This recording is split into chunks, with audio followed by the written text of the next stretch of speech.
A continuación, gente ilustre para cada día. Con el padre Jean-Pierre Bissenbach. Gente ilustre para cada día. 25 de abril. El levantamiento del gueto de Varsovia. Fue contra las tropas alemanas cuando Alemania decidió dar comienzo a la deportación masiva de judíos hacia los campos de exterminio de Majdanek y Treblinka.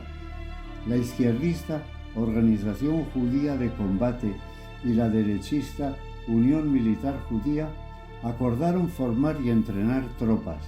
La revuelta se desarrolló entre el 19 de abril y el 16 de mayo de 1943, liderada por Mordejai Anielewicz, del movimiento juvenil judío Hashomer Hatzair, y por Pavel Frenkel, del movimiento Betar.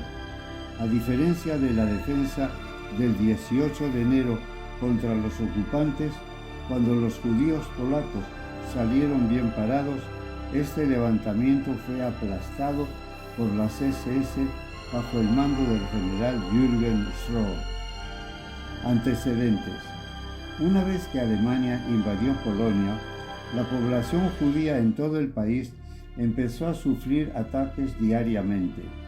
En 1940, la población judía polaca, unos 3 millones, comenzaron a ser reubicados en pequeños sectores de las ciudades polacas, denominados guetos. En el gueto de Varsovia, el más grande de todos, habitaban hacinados unos 380.000 judíos, de los que significaban el 30% de la población de la ciudad, en un territorio que ocupaba el 2,4% de su superficie.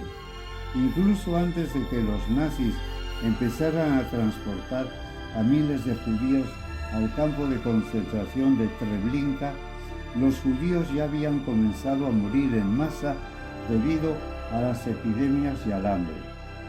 Al iniciarse esta deportación, los líderes de la resistencia judía ordenaron no luchar, ya que creían que los judíos eran enviados a un campo de trabajo en lugar de un campo de exterminio.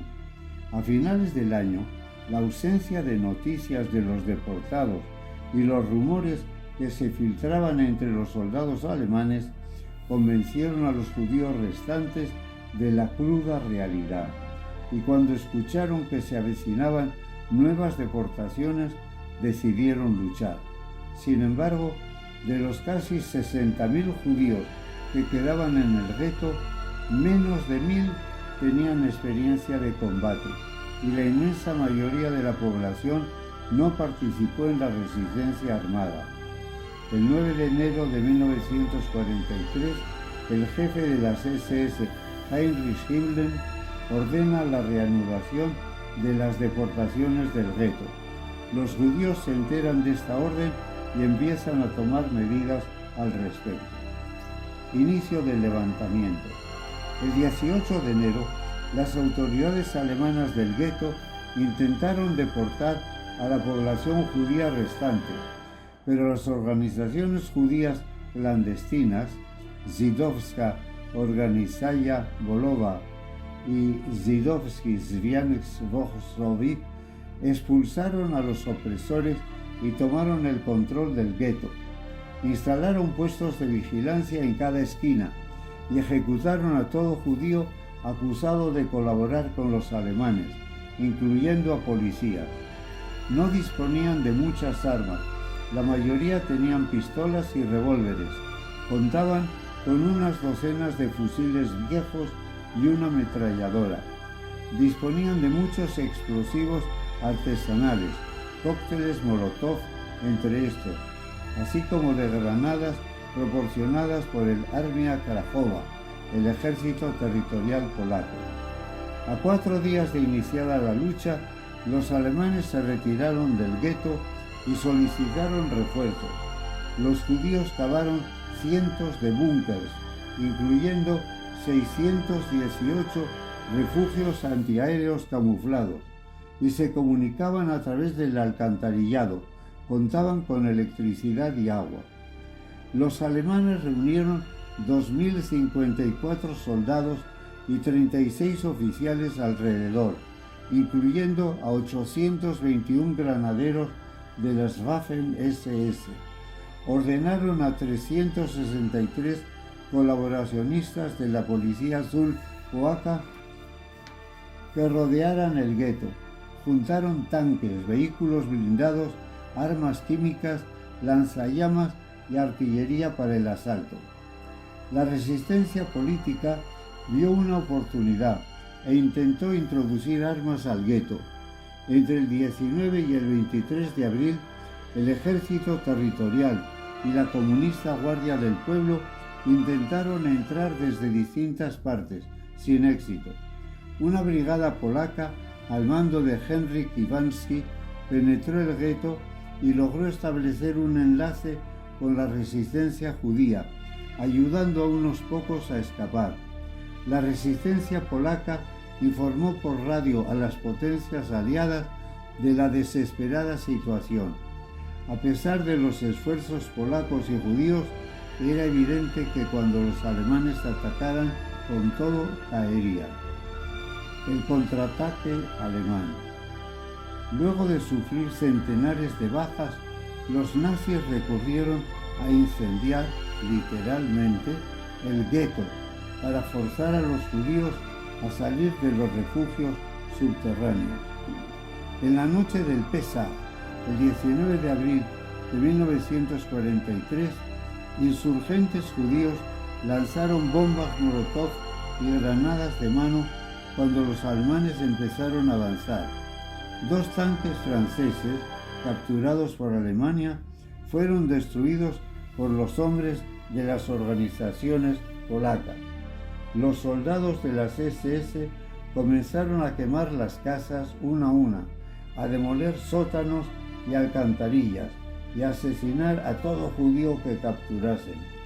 4 días después, la lucha organizada acabó. Los judíos se escondieron en los refugios construidos, aunque centenares fueron capturados. Muchos se suicidaron. Algunas mujeres detonaron granadas escondidas bajo su ropa cuando eran detenidas.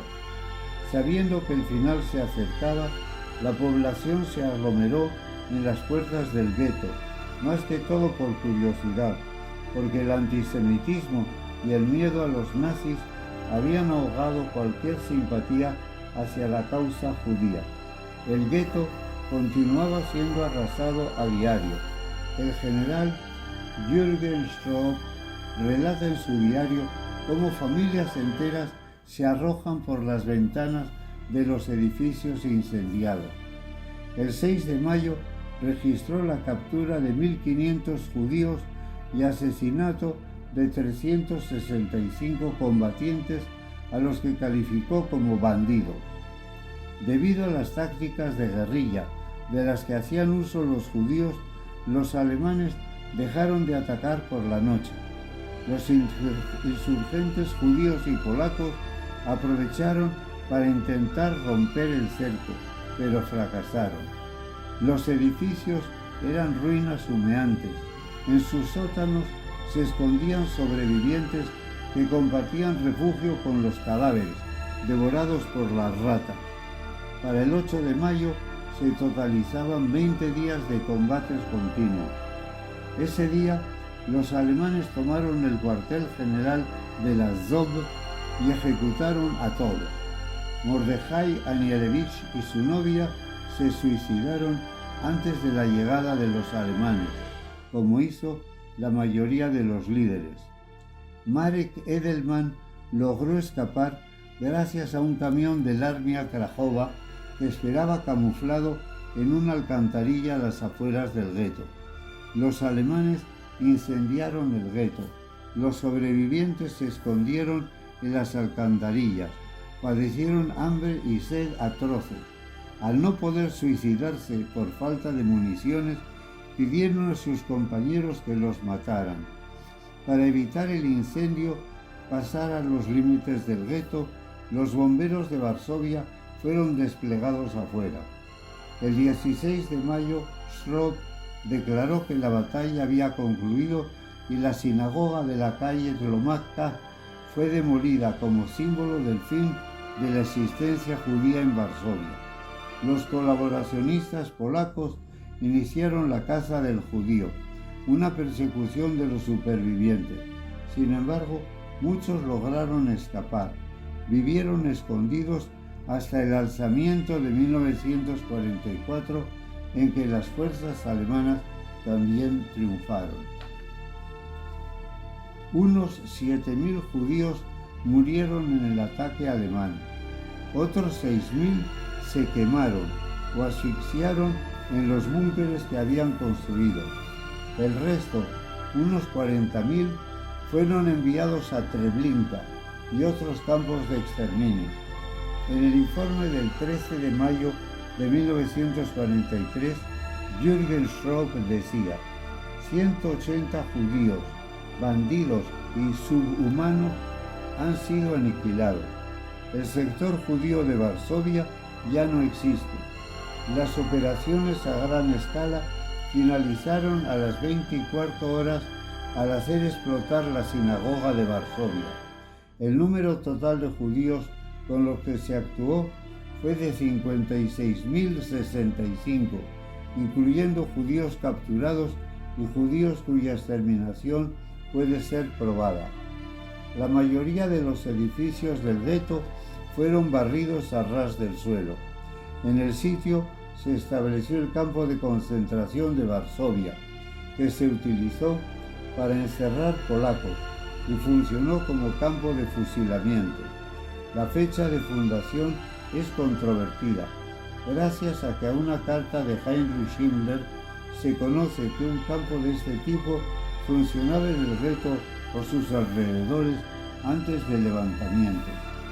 Durante el levantamiento de Varsovia, la Armia Krajova liberó 380 judíos de la cárcel alemana de la calle Hesia, hoy rebautizada Anielewicz, en honor al comandante del SOB. Muchos de ellos se unieron a la Armia Krajova, al igual que unos pocos que subsistían en las alcantarillas de Varsovia desde el año anterior.